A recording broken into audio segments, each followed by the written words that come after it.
Boa noite a todos. Boa noite, meus amigos, minhas amigas. Espero que estejam todos bem. Para quem não me conhece, meu nome é Luiz. Eu sou um dos colaboradores da casa, do Lar do Amor Cristão. E eu estou muito feliz em poder fazer parte dessa equipe, né? Essa equipe maravilhosa. E a gente está tendo essa oportunidade de fazer essas lives e a gente poder conversar e levar até vocês um pouquinho dos nossos aprendizados, né? E dos ensinamentos de Jesus que fazem parte dos nossos estudos. Olha, eu queria falar para vocês que eu sou muito grato por fazer parte dessa família maravilhosa, que é essa família do Lar do Amor Cristão, que nos dá tantas oportunidades, né? Como essa aqui agora. Como meu irmão Paulinho sempre fala, é muito pouco o que eu faço perto do muito que Jesus me dá, né? Então é isso. Eu queria falar para vocês, antes de começar, que o Lar entrega 100 cestas básicas todo mês, e todo final do mês. E vamos entregar agora sexta-feira, próximo dia 30. E esse mês, gente, ainda está faltando arroz, sal, farinha de mandioca, óleo, feijão, tá bom? Então quem puder ajudar, todo dia tem alguém lá na casa. E eu também, a gente está lá aos sábados, tá? Da 1 até às 16, tá bom? E eu queria também falar para vocês que todo mundo sabe que os trabalhos estão parados devido à pandemia. Então, nós começamos há mais ou menos um mês, no começo de setembro, fazer um trabalho lá no lar de passe coletivo, tá? É um trabalho feito lá no salão principal, é seguido todo o protocolo de segurança, medida a temperatura, álcool em gel, uso de máscara, tá? É mantido o distanciamento, o salão está limitado a 30 pessoas, tá bom? E como é que funciona? É o Paulo, tá? Que faz, então é feita uma leitura do Evangelho, uma breve preleção, e a oração final e o passe, ele é dado lá mesmo no local, tá? É o passe coletivo. E dura mais ou menos de 15 a 20 minutos no máximo. Então nós fazemos 4 sessões aos sábados. Então começa às 13h30 a primeira, depois às 14 horas nós fazemos outra, às 14h30, e às 1h30, 14h30 e às 15 horas, tá? Então, cada 30 minutos, tá bom? São 4 sessões somente aos sábados. Tudo bem?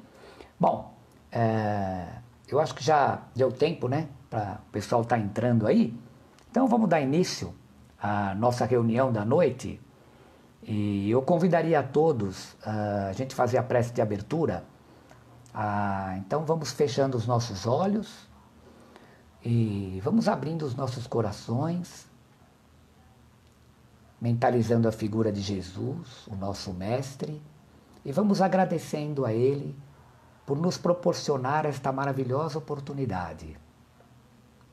E vamos pedindo que esta nossa reunião seja proveitosa a todos aqueles que puderem assistir. E assim, em agradecimento e pedindo licença, vamos iniciar a nossa reunião da noite com a prece que Jesus nos ensinou. Pai nosso que está no céu, santificado seja o vosso nome. Venha a nós o vosso reino, seja feita a vossa vontade, Pai, aqui na terra como aí no céu. O pão nosso de cada dia dá-nos hoje e perdoa, Pai, as nossas dívidas, assim como nós perdoamos os nossos devedores. E não nos deixes cairmos em tentações, mas livra-nos de todo o mal. Que assim seja. Bom, então lá, gente, o tema da nossa preleção de hoje é um tema maravilhoso, né? É Paulo de Tarso, o ícone do cristianismo. Então, a gente começaria questionando se seria possível a gente entender a história do cristianismo sem a existência de Paulo de Tarso. Bom, o cristianismo, ele vem do Cristo. A palavra cristianismo vem do Cristo, que é ungido, escolhido. O cristão é o seguidor do Cristo. E o cristianismo é a seita que segue o ensinamento do Cristo. O cristianismo, ele é o fruto do martírio de vários heróis anônimos. E ele só viria a se tornar um movimento religioso consistente mais ou menos 150 anos após a morte de Jesus. Bom, a importância de Paulo para o cristianismo, ela foi total. Paulo, ele foi a mão firme do parto, tá? O Paulo, ele uniu os primeiros mártires pacifistas. Ele não só foi teólogo, como ele criou uma instituição, né? O Paulo, ele viveu uma vida plena, ele se revestiu de Cristo. Ele trouxe do judaísmo da diáspora o conhecimento institucional religioso.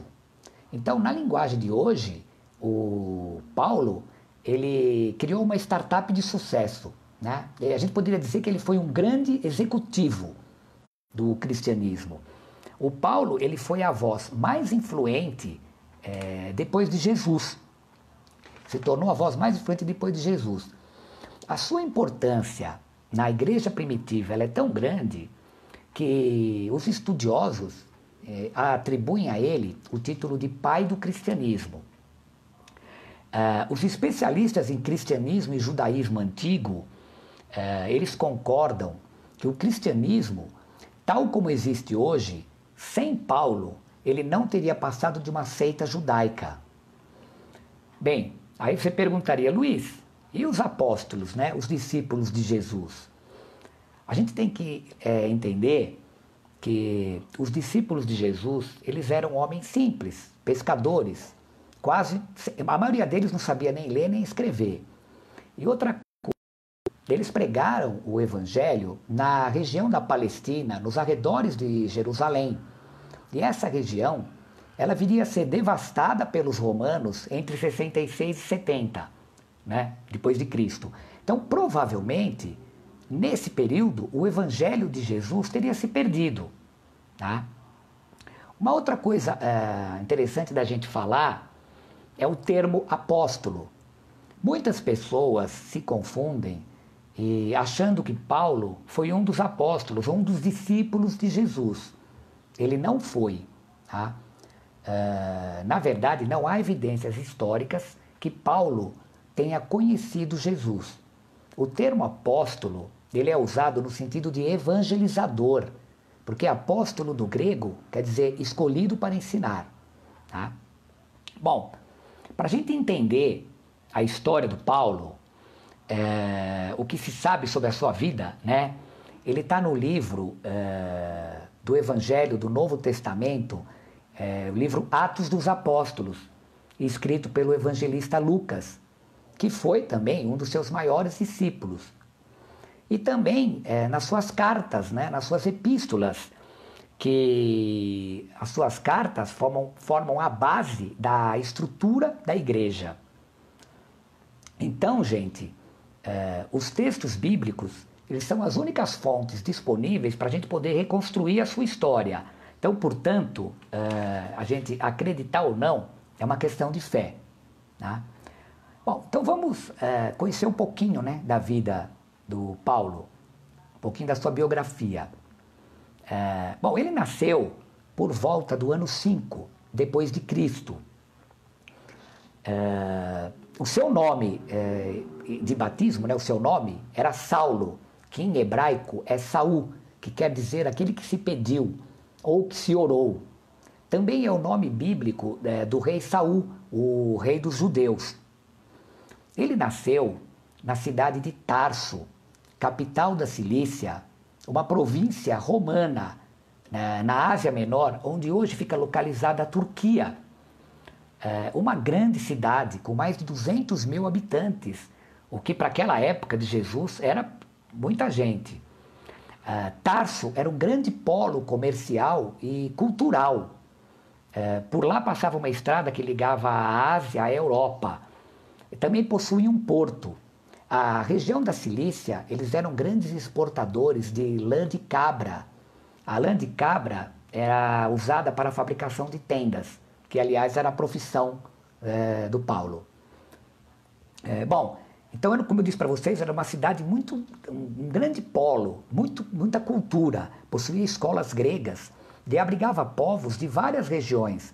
Lá viviam egípcios, bretões, núbios, gauleses, sírios e judeus também, como a família de Tarso, né, a família de Paulo.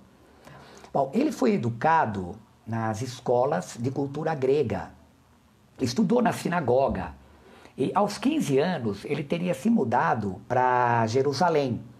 Lá em Jerusalém ele vai estudar na escola do Gamaliel, um famoso e um dos mais respeitados sábios do mundo judaico. Bom, a formação acadêmica dele foi de primeira, tá? O que equivaleria hoje a um doutorado em Harvard. Ele também falava alguns idiomas, ele falava grego, latim, hebraico e aramaico. As suas epístolas são as cartas, né? Elas foram escritas em grego, que aliás, o grego era o idioma predominante daquela época, era como o inglês de hoje. Então, ele era de uma família muito rica.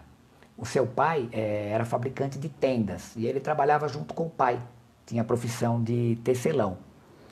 Então, gente, como nós podemos ver, ele teve uma educação de primeira, ele foi preparado para, num determinado momento, assumir o seu papel na história do cristianismo, né? Assim como nós temos outros exemplos na história também, como Moisés, tá?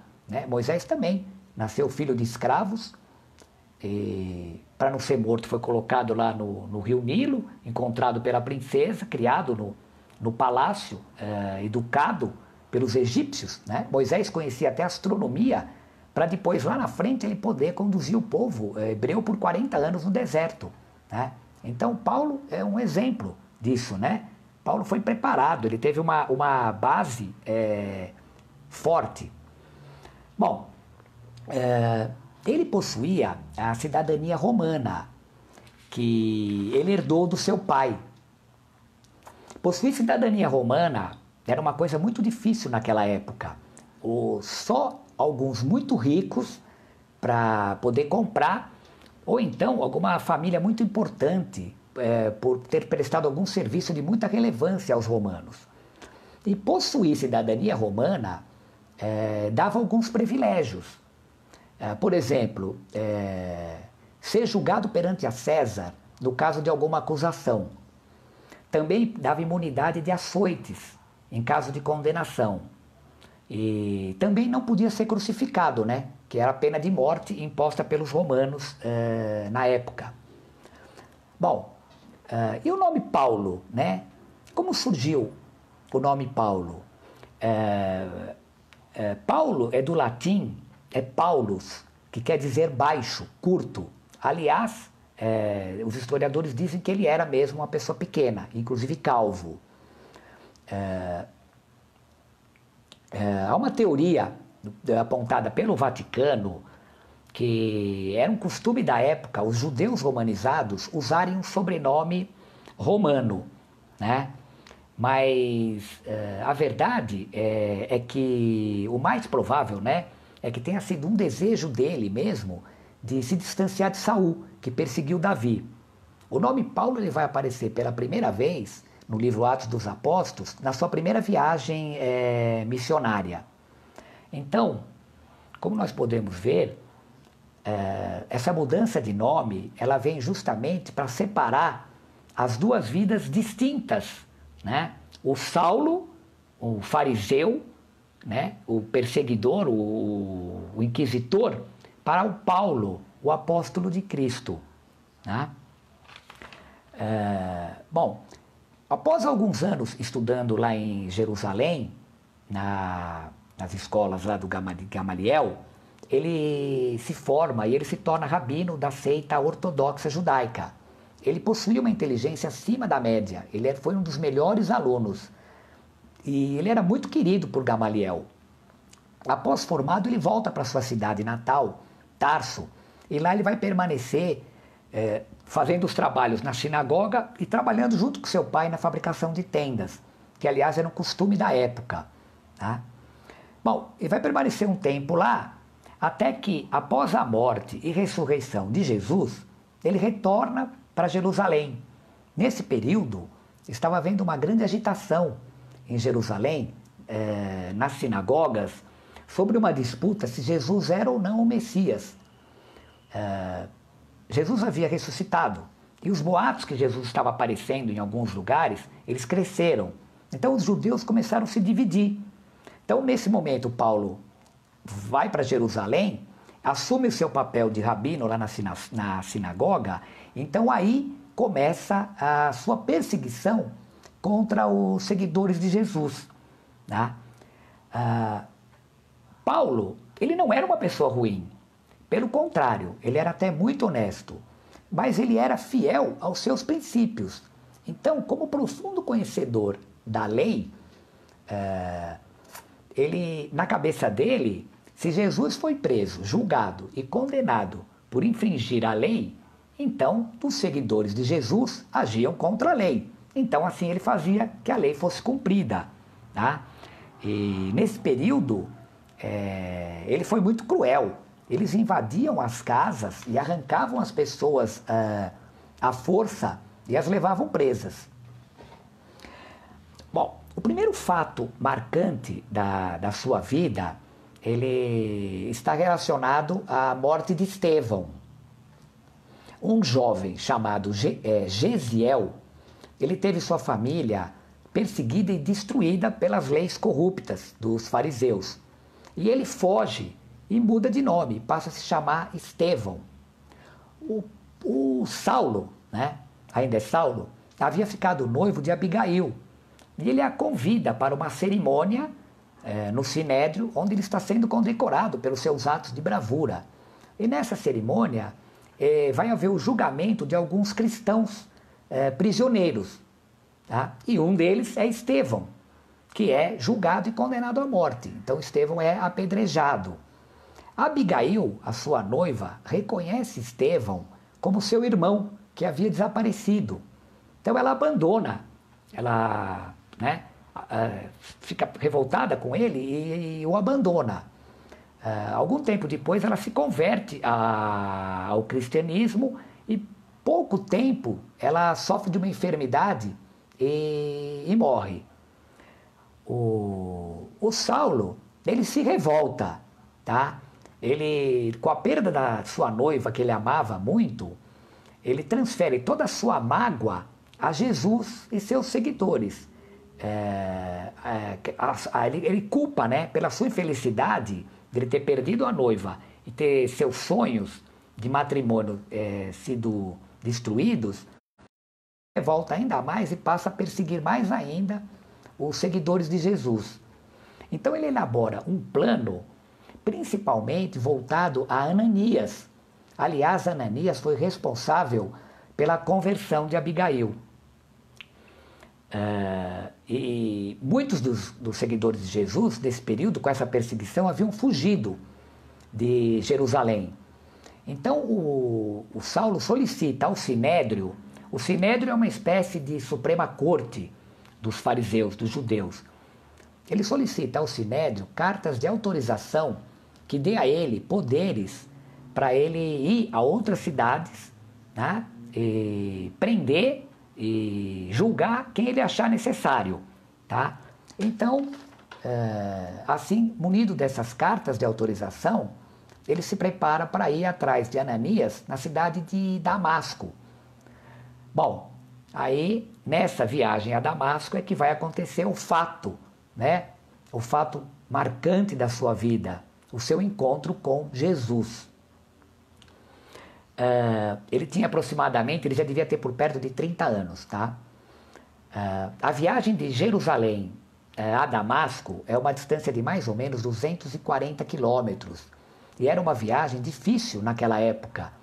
Levava alguns dias, sobre o sol escaldante do deserto, né? E ele segue acompanhado de alguns varões, homens de sua segurança, que vão acompanhá-lo nessa viagem. Já ao término da viagem, quando já se aproximavam de Damasco, que vai acontecer, né? Aquela luz que surge do céu, assusta os animais, eles caem no chão. Eu vou relatar para vocês como está na Bíblia, está no Evangelho. Subitamente surge um esplendor de luz vinda do céu. Saulo cai ao chão e escuta a voz que diz: Saulo, Saulo, por que me persegues? E ele diz: Quem és, Senhor? E disse o Senhor: Sou Jesus, a quem tu persegues. E ele, tremendo atônito, disse: Senhor, que queres que eu faça? Disse o Senhor: Levanta-te, entra na cidade e lá te será dito o que te convém fazer. A partir deste momento, ele fica cego, ele perde a visão. Os homens que o acompanhavam não entenderam nada do que estava acontecendo, porque eles se assustaram com aquele clarão e viram Saulo falando sozinho. Então eles vão levar Saulo para Damasco. E lá ele vai permanecer por 3 dias, orando e jejuando e refletindo, né, sobre sua vida. Até que ele vai receber a visita de Ananias, que vai procurar ele orientado por Jesus. Então veja como são as coisas. O homem que ele foi lá para perseguir e prender é o homem que vai procurar ele para salvá-lo, né, para convertê-lo. Ananias recebe a mensagem de Jesus através de um sonho que orienta a ele o que ele tem que fazer.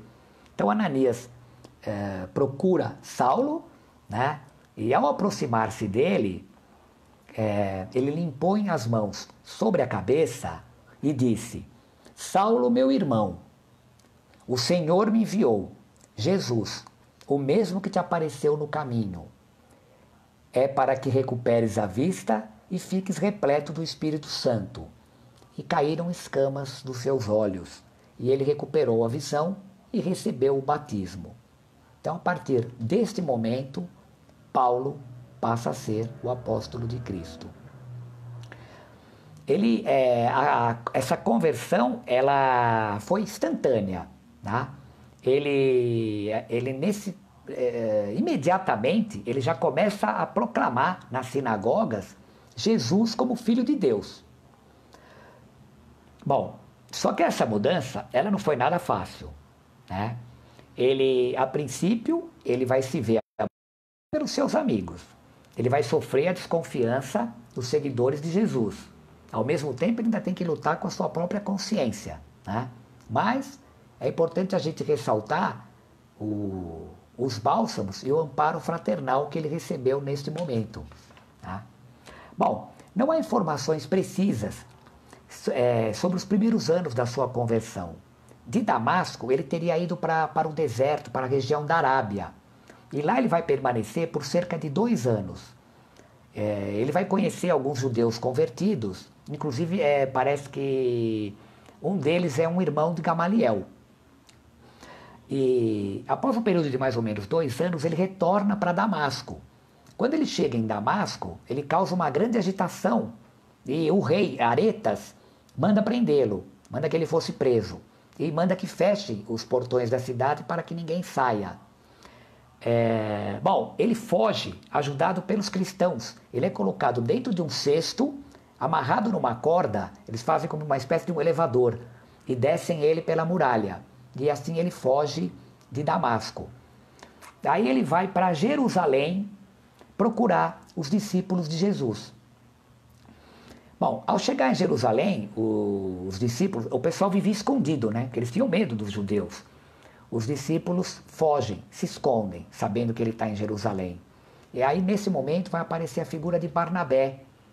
Barnabé se aproxima dele e vai levar ele e apresentar ele aos discípulos. Os relatos bíblicos dizem que ele só chegou a conhecer Pedro e Tiago, irmão de Jesus. E ele vai permanecer poucos dias em Jerusalém. Ele vai ser perseguido e tem que fugir. E aí ele retorna para sua cidade, para Tarso. E lá ele vai permanecer novamente um período de silêncio que dura aproximadamente 10 anos. Até que ele vai a Antioquia procurar Barnabé, orientado pelo Espírito Santo. E aí, lá em Antioquia, junto com Barnabé, ele vai receber a missão de levar o evangelho aos gentios. Quem eram os gentios? Os gentios, eles eram os não-judeus, né? Os pagãos da época. Quem não era judeu era considerado gentil, que não tinha uma religião. A cidade de Antioquia, ela foi muito importante, foi um dos berços do cristianismo. A palavra cristão, ela é falada pela primeira vez lá, porque os seguidores de Jesus, eles eram conhecidos como nazarenos. A partir de Antioquia, que surge os cristãos. E também Paulo, né? O nome Paulo aparece ali pela primeira vez. Bom, ali vai se iniciar as suas viagens missionárias. Esse trabalho ele vai acontecer principalmente em 4 grandes províncias romanas. Galácia, Macedônia, Acaia e Ásia. Ele vai percorrer toda a bacia do mar Mediterrâneo e o mar Egeu. Então ele vai da região ali da Síria, da Turquia, até a Europa, até lá em cima. A Macedônia fica lá em cima, onde hoje fica localizada a Albânia, a Sérvia. E a Acaia é aqui embaixo na Europa, onde está a Grécia. Tá? Bom, ele tinha uma estratégia bem definida, concentrar os seus ensinamentos nas grandes cidades, nas cidades mais importantes, porque ele acreditava que daí era mais fácil se espalhar pelas áreas rurais. Bom, a primeira viagem, ela vai ter início por volta do ano entre 44 e 50. De Antioquia, ele vai até a ilha de Chipre e de lá ele vai até a Galácia. Os relatos do livro Atos dos Apóstolos dizem que em Listra ele foi apedrejado. E, inclusive, ele foi dado como morto. Tá? Mas ele inclusive ficou... Ele retorna para Antioquia e por volta de 50, 54 ele vai para a segunda viagem. Aí ele já vai percorrer um território maior. Ele vai até a Macedônia e Acaia. Então ele vai visitar a cidade de Filipos, Tessalônica, Bereia, Atenas, Corinto, Éfeso. Em Corinto e Éfeso ele permanece por um período maior e ali ele teria escrito as epístolas aos Gálatas e Tessalonicenses. Ele retorna para Antioquia e por volta de 54, 58 ele vai para a terceira viagem. Ele vai em Galácia em direção à Ásia. Volta em Éfeso. Ali provavelmente ele escreveu o 1 Coríntios. Vai até a Macedônia, Filipos, escreve 2 Coríntios, volta para Corinto, e onde provavelmente ele escreveu a Epístola aos Romanos. Corinto, para quem não sabe também, foi uma cidade muito importante. Corinto era um grande polo comercial, vizinho de Atenas, na Grécia. Uma cidade também muito importante, passava povos de várias regiões lá, por isso que ele foi várias vezes a Corinto. Bom, embora não exista registros oficiais, durante esse período ele teria fundado as 7 igrejas da Ásia, que é Éfeso, Esmirna, Pérgamo, Tiatira, Sardes, Filadélfia e Laodiceia. Bom, gente, o resultado das suas viagens foi extraordinário, tá? O Paulo fez um trabalho fantástico, maravilhoso. Estima-se que ao final desse período já tinha mais de 500 mil cristãos espalhados pelo mundo. Tá? O Paulo, ele uniu ricos e pobres, judeus e gentios. Ele foi o primeiro a ensinar as igrejas a ajudar os pobres. As obras de caridade que nós fazemos hoje foi graças a Paulo. As igrejas recebiam as doações dos ricos e aquelas doações ficavam para eles. Eles achavam que aquilo estava doando para Deus. Paulo ia nas igrejas e falava que não. Aquelas doações que eles recebiam eram para ser usadas em benefício dos pobres. Uma outra coisa importante que aconteceu também nesse período foi o primeiro entrave, o primeiro debate religioso. Com a conversão de muitos judeus ao cristianismo e também os gentios, começou a haver uma divisão. Os judeus achavam que os gentios tinham que, para ser salvos, eles tinham que seguir os seus dogmas, principalmente a circuncisão. Nesse momento, o Pedro toma partido em favor aos judeus e ele é repreendido por Paulo publicamente. Paulo diz a ele: Pedro, tu és gentil? Desculpa, Pedro, tu és judeu, mas vives como gentil. Por que queres que os gentios vivam como judeus? Então, gente, aí é que ficou realmente marcado a posição do cristianismo, porque Paulo acreditava que para você ser salvo, bastaria a sua fé, não precisaria seguir um dogma. Então aí nesse momento foi criado o primeiro concílio da igreja, onde eles se reuniram e ficou decidido que os gentios não teriam a obrigação de seguir os dogmas judaicos, tá? O seu trabalho, a gente falou que foi um trabalho maravilhoso, mas não foi nada fácil, tá? O Paulo passou por muitas adversidades durante esse período. Essas viagens, elas duraram cerca de 10 a 12 anos. Ele foi perseguido, ele foi açoitado, linchado, apedrejado, preso várias vezes. Ele mesmo relata, na sua segunda epístola ao Coríntios, ele diz: são ministros de Cristo? Eu ainda mais. Em trabalhos, muito mais. Em açoites, mais do que eles. Em prisões, muito mais. Em perigo de morte, muitas vezes.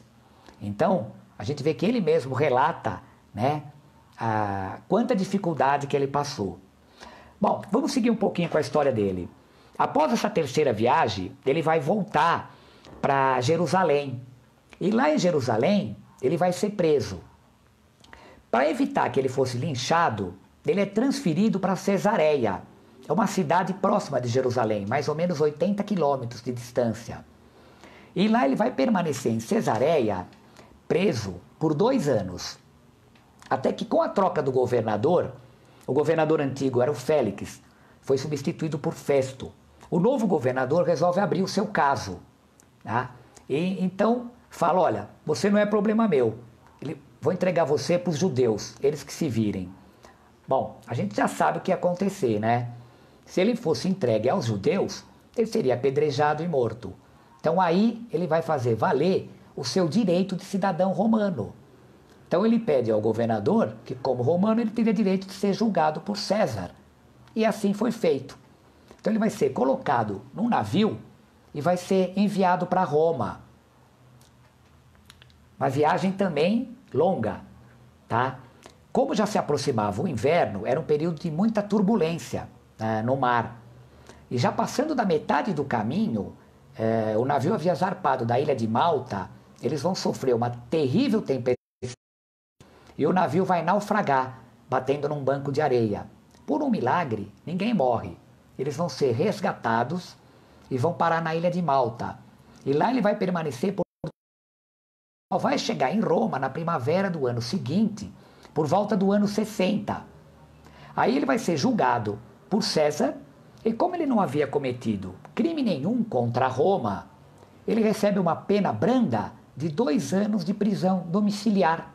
Então ele vai cumprir esses 2 anos de prisão em Roma. Ele só não pode sair da cidade. Então ele vai permanecer durante esses 2 anos pregando o evangelho em Roma. Parece que nesse período Lucas esteve junto com ele, onde ele relata muito da sua vida, que posteriormente Lucas vai escrever o livro Atos dos Apóstolos. Tá? Bom, segundo o relato das epístolas, ele foi solto por volta do ano 63 e ele teria feito uma 4ª viagem. tá? Teria ido até a Espanha. E ele vai retornar para Roma mais ou menos entre 67 e 68. Aí o que vai estar acontecendo? Nero, o governador, após o incêndio de Roma, passou a perseguir os cristãos, atribuindo a eles a culpa pelo incêndio.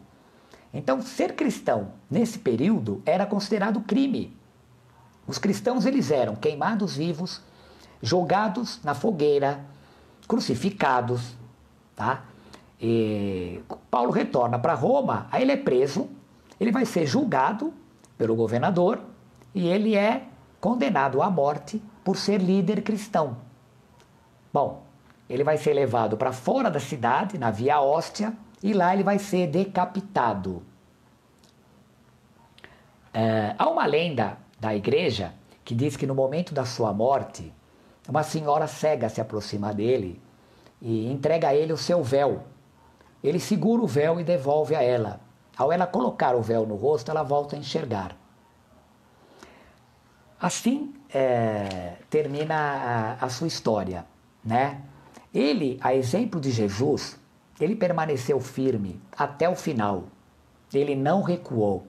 Como a gente viu lá no começo, ele era convicto da sua fé. E ele poderia, como cidadão romano, ter se defendido. Quem sabe, né? Ele poderia ter dito, olha, eu sou romano, eu não tenho nada a ver com os cristãos. Mas não, ele permaneceu firme e ainda, antes da sua execução na prisão, ele escreve a sua última epístola, segundo Timóteo. E olha o que ele diz. Combati o bom combate, terminei a fé, e desde agora a coroa da justiça me está guardada, a qual o Senhor, justo juiz, me dará naquele dia, e não somente a mim, mas a todos aqueles que amarem a sua vinda. Maravilhoso, né, gente? Combati o bom combate, terminei minha carreira, mas guardei a minha fé, porque a coroa da justiça me está guardada. Olha, é fantástico, né? A gente estudar um pouquinho da história de Paulo. A importância dele, ela foi tamanha para nós, para o cristianismo, que dos 27 livros do Novo Testamento, 13 são de sua autoria, né? As cartas e os textos deixados por ele, eles formam a base da teologia cristã. As suas epístolas, Romanos, 1 Coríntios, 2 Coríntios, Gálatas, Éfeso, Filipenses, Colossenses, 1 Tessalonicenses, 2 Tessalonicenses, 1 Timóteo, 2 Timóteo, Tito e Filemão. Elas formam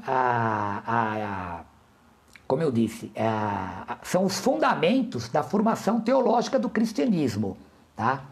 O Paulo, ele foi o maior exemplo de mudança moral que a gente conhece na história. E a sua obra e a sua missão, embora tenha sido grandiosa, ela se resume em 3 palavrinhas, tá? É fé, esperança e caridade. Sendo que a caridade é a melhor, a principal delas, segundo ele mesmo relata, né? E os seus ensinamentos, eles estão presentes nas nossas vidas até o dia de hoje. Deixa eu tomar um golinho d'água aqui que a minha boca secou. Desculpa. Os seus ensinamentos, eles estão presentes para nós até os dias de hoje. E eu queria, antes de terminar, eu queria falar algumas coisas são essas palavrinhas, né? Que a gente não pode deixar passar. Então, a fé. O que viria a ser a fé? Mateus relata no Evangelho que se a gente tivesse fé como um grão de mostarda, a gente poderia mover uma montanha, né? O Kardec, no Evangelho, no capítulo 19, ele diz que a fé é a confiança que se deposita na realização de determinada coisa. Ela é a certeza de atingir um objetivo. Então, veja bem, a fé é a confiança que nós temos, é a certeza que nós vamos atingir um objetivo. Emmanuel, no Consolador, ele diz que ter fé é guardar a certeza em Deus. É a certeza que ultrapassou o âmbito da crença religiosa. Então, a fé é ter Deus no coração. É mais do que uma simples crença. E a esperança? O que a gente pode falar sobre a esperança? No Evangelho, no capítulo 19, uma mensagem de um espírito protetor, ele diz que a esperança, a esperança e a caridade são consequências da fé. E que essas três virtudes, elas formam uma trindade inseparável. Então, você vê a mensagem que o Espírito nos manda. A fé, a esperança e a caridade, elas formam uma trindade, elas estão juntas. Uma não vive sem a outra. O Emmanuel, no Consolador, ele diz que a esperança ela é a filha predileta da fé. E Joana de Ângeles completa. A esperança é a irmã gêmea da fé. Ela é o amparo dos fracos. Ela é a força dos fortes. Ela é a resistência dos heróis. E a caridade? O que a gente pode falar da caridade? Bom, a caridade, Paulo, na primeira aos Coríntios, né, ele mesmo fala que a fé, a esperança e a caridade permanecem, mas entre elas, a mais excelente de todas é a caridade. E aí ele completa aquela famosa frase que virou até música, né? Ainda que eu tivesse, ou que eu falasse a língua dos anjos, ou que eu tivesse o dom da profecia, ou quando eu tivesse toda a fé possível até transformar montanhas, sem caridade eu nada seria. Kardec vem nos ensinar e nos dar exemplo de como praticar a caridade. Ele nos diz que há caridade em pensamentos, em palavras e atos, e que ela não é tão somente a esmola. Aliás, a esmola é a caridade mais fácil, né? É a caridade comprada. Então a caridade, para nós refletirmos, né? Ela está nos pensamentos, nas nossas palavras, nos nossos atos. E ele nos dá exemplo, nos diz que tolerar uns aos outros, orar pelos que sofrem, ouvir os aflitos e desesperados, complacência para com parentes, amigos, familiares, é perdão, é atitudes benevolentes. Quantas vezes, né? Às vezes a gente está nessa turbulência do nosso dia a dia, um amigo, uma pessoa nos procura para desabafar, né? Para nos contar um problema, e o que a gente fala? Ah, lá vem aquele chato me perturbar. Vamos refletir, né, gente? Ouvir, saber ouvir um amigo, a gente já vai estar praticando a caridade. Kardec completa e nos ensina que a caridade, ela está ao alcance de todos, do sábio ao ignorante, do rico ao pobre, independente da crença. E para terminar, gente, eu queria terminar com uma mensagem ditada pelo nosso apóstolo Paulo, que está no Evangelho, no capítulo 15, onde o tema é fora da caridade não há salvação. Ele nos diz: meus filhos, na máxima fora da caridade não há salvação, estão contidos os destinos dos homens sobre a terra e no céu, porque aqueles que tiverem praticado encontrarão graça diante do Senhor. Nada exprime melhor o pensamento de Jesus. Nada resume melhor os deveres do homem do que esta máxima de ordem divina. Ela é o reflexo do mais puro cristianismo. Vejam bem, gente, a caridade é o reflexo do mais puro cristianismo. Submetei todas as vossas ações ao controle da caridade, e vossa consciência vos responderá. Não somente ela vos evitará de fazer o mal, mas vos levará a fazer o bem. Então, quem pratica a caridade, praticar o mal, para praticar o bem. E completa: porque todos aqueles que praticam a caridade são discípulos de Jesus, qualquer culto a que pertençam. Paulo, apóstolo, Paris, 1860. Então, é isso, gente. Vamos nos lembrar dessa historinha que eu contei aqui para vocês e desses ensinamentos que ele nos deixou, né? Todos aqueles que praticam a caridade são discípulos de Jesus, independente da crença ou da religião que a gente pratique, tá? Gente, era isso que eu tinha para falar para vocês. Eu queria dizer para vocês que essas lives, elas são o fruto dos nossos estudos da doutrina, tá? Por isso que a gente está sempre convidando vocês a participarem dos nossos cursos, né? Porque o estudo, o trabalho espiritual, ele é importante, mas o estudo, ele nos ajuda no nosso aprimoramento moral. Então daí a importância da gente fazer os cursos, né? Da gente seguir com os ensinamentos do Evangelho. Quem participar dos nossos cursos, esse ano já está terminando, né? Acaba agora em novembro. Nos procure através das redes sociais, através do nosso e-mail, lacristal, cristão sem o tio, lacristal@gmail.com. Nós temos cursos às terças-feiras à tarde, às quintas-feiras à noite e aos sábados à tarde.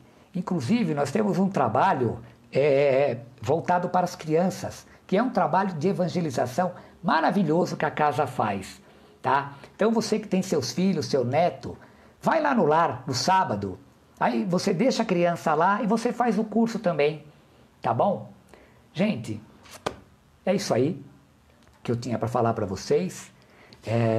Eu convido todos a gente fazer a prece de encerramento, tá? E vamos então fechando os nossos olhos, vamos abrindo os nossos corações e levando esses nossos pensamentos de amor, transformando eles em vibrações, que essas vibrações possam chegar a todos os nossos irmãozinhos mais necessitados. Vamos aproveitando esta oportunidade que temos agora de praticarmos um pouquinho da caridade e vamos vibrar amor para todo o nosso planeta Terra, para todos os países, os seus povos, os seus governantes. Vamos vibrar amor para os nossos políticos, os nossos empresários, o nosso povo tão sofrido. Vamos vibrar pelas nossas creches, os nossos asilos, os orfanatos, por todos aqueles que neste momento estão nos leitos dos hospitais. Vamos vibrar por aqueles que estão perambulando pelas ruas, presos aos vícios, às drogas. Vamos vibrar pela nossa casa maravilhosa, o lar do amor cristão, por todos os seus trabalhadores e por todos os seus assistidos. Vamos vibrar pelos nossos familiares, os nossos parentes, os nossos amigos, os nossos vizinhos, todas as pessoas com os quais nós temos contato no nosso dia a dia. E vamos agora, gente, vibrarmos pelos nossos lares, para que nós possamos, na nossa casa, ser o nosso local do nosso refazimento físico e espiritual. E humildemente, vamos vibrar por nós mesmos, para que todos nós possamos, cada vez mais, aprendermos e vivermos os ensinamentos do nosso Mestre Jesus. E assim, encerramos a nossa reunião da noite, agradecendo mais uma vez ao Pai por esta maravilhosa oportunidade, agradecendo a todos que participaram e vamos orando. Pai nosso que está no céu, santificado seja o vosso nome, venha a nós o vosso reino, seja feita a vossa vontade, assim na terra como no céu. O pão nosso de cada dia nos dai hoje e perdoa, Senhor, todas as nossas dívidas, assim como nós devemos perdoar os nossos devedores. E não nos deixes, Pai, cairmos em tentações, mas livra-nos de todo o mal. Que assim seja. Graças a Deus, graças a Jesus.